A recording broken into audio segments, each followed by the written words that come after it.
ডিম পরোটা বানাবো। মিক্সচারে পেঁয়াজ দিলাম, 4টে রসুন দিলাম, লঙ্কা দিলাম। এবার মিক্সচার করে নেব। একটু ধনের গুঁড়ো, একটু জিরের গুঁড়ো দিলাম। আমি এখানে আটা নিয়ে নিয়েছি আর অল্প একটু ময়দা নিয়েছি। এবার যে মশলাটা করে রেখেছি দিয়ে দেবো এর ভিতরে। একটু হলুদ দেবো, স্বাদ মতো লবণ দেবো,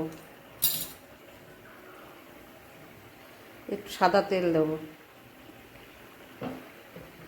দিয়ে এবার মেখে নেব। এরকম সুন্দর করে মাখিয়ে নিয়েছি। এবার লেচি কেটে নেব।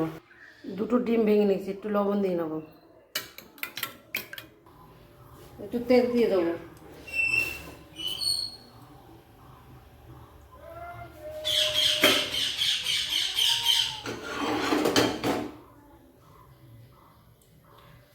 উস্তে আছে নাকি?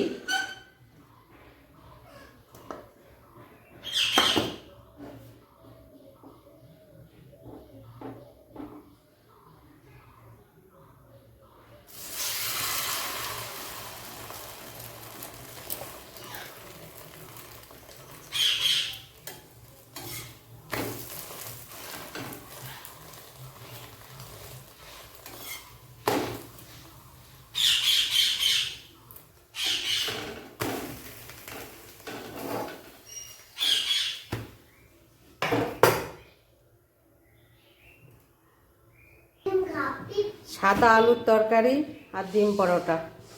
কেমন হয়েছে বন্ধুরা বলবে কমেন্টে লিখে। হ্যাঁ।